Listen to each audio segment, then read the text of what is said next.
Silence in counseling, or a pause in the counseling dialogue, where neither the therapist nor the client is speaking, is a skill that people often struggle with. It is often viewed as a difficult skill, especially by beginning counselors and counselors in training. Often, in our day-to-day interactions with family, friends, and colleagues, we want to fill silence. While practicing skills in counseling, you may find yourself trying hard to sit with silence, but something always pulling you forward to fill it. Some of the most powerful moments in counseling include no talking.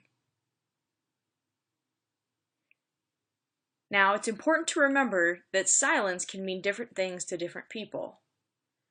We've all had different experiences of silence, both as children and as adults. We've heard sayings such as, children should be seen and not heard. What do you have to say for yourself? I don't want to hear another sound. Silence is golden. Don't answer back. We internalize these messages and we act them out as we grow up. Counselors, as well as clients, have received certain messages related to silence, and in unawareness, both will act them out in a counseling relationship. As a counselor, it's important to be aware of what silence can mean to different people, and that they need to use silence as a counseling skill very carefully. Silence can be perceived as empathetic and a space to reflect on thoughts and feelings, but it can also be experienced by the client as anxiety-provoking, and in this case may be perceived as critical, or the counselor being at a distance. It's up to the counselor to be transparent, congruent, and honest about what is happening with the session. You may find that your client mentions the silence, and this in itself can be explored. The feelings around why they are uncomfortable with the silence. Silence can be used as a tool. It can help you listen before giving into the impulse to speak. As a counselor, we need to have control, and we need to know that every move we make, both verbal and nonverbal, in the counseling relationship is meaningful. It sends a message to the client. It helps the client through their process.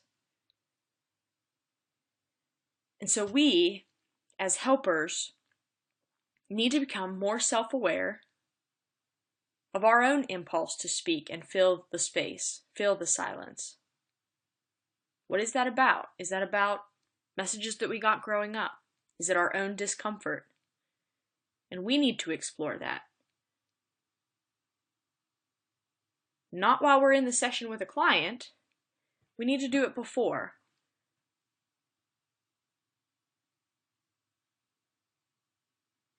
Take a moment to scale how uncomfortable you are with silence. On a scale of 1 to 10, 1 being not uncomfortable at all, and 10 being extremely uncomfortable with silence.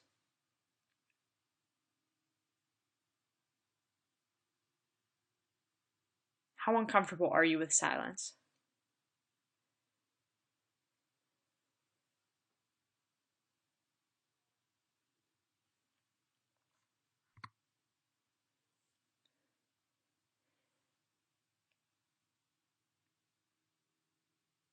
Silence can be used as a tool to motivate others to speak, to motivate the client to speak. Clients often come into therapy and want us to do a lot of the work as the counselor.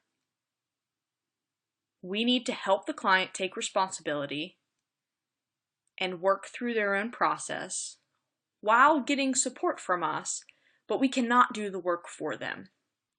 And so filling the silence sometimes is doing a disservice to the client, when really they just need to sit in their own process. They need to just be and just experience what they're experiencing.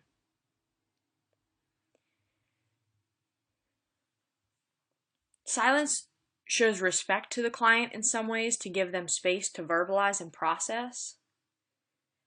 Sometimes it's hard for clients to put words to their thoughts and feelings, and so we shouldn't be trying to finish their sentences for them or trying to kind of word vomit all over the place when they're trying to work through it. We should let them work through it. You'll know as you practice and move forward, you'll know when the client truly needs an out. And you can do that at that point. But most of the time, it's unnecessary that we jump in. Silence helps clients experience emotion, truly experience emotion. We can talk about emotion cognitively. We can and clients can say, I'm feeling sad today.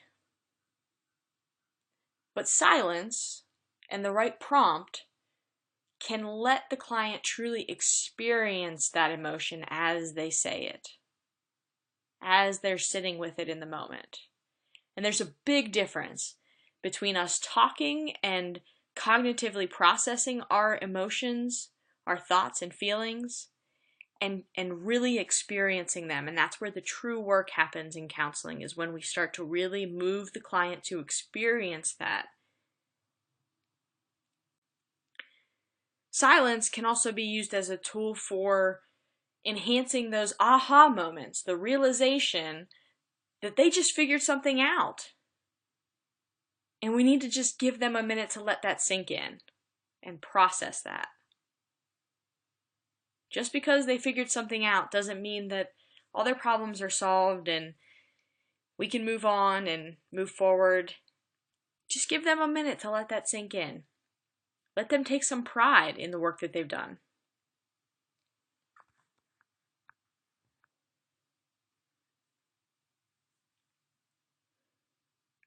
It puts the client in a state of being instead of doing. It also puts us in a state of being instead of doing. We don't practice being as much as we should. That space where we're really centered and okay with where we are, comfortable in the process, comfortable in the uncomfortable. And instead, especially in our culture, we are in a constant state of needing to do something. And clients may feel like they need to talk and talk and talk and talk and talk to figure things out. And if they don't say enough words, they're not going to get through it. They're not going to be able to work through it or make a change. And that's not necessarily true. The last part is just centering. Clients often are traveling to our agencies to see us, and they may have hit a lot of traffic, they may have had a bad day, and silence can really, instead of making small talk at the beginning, it can really give us a chance to just be and really center in on what we want to focus on. Just give the client a couple moments to breathe, collect themselves.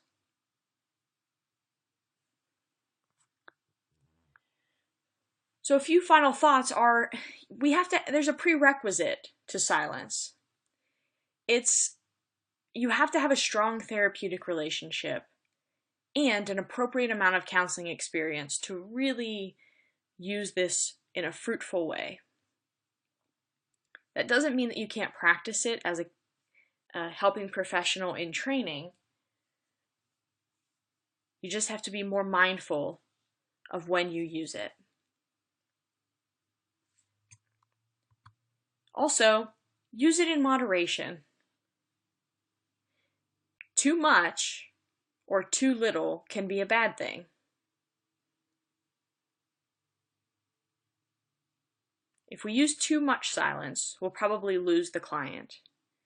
And if we use too little, we won't give them enough time to really be in the moment, explore their feelings, and process through all of their thoughts.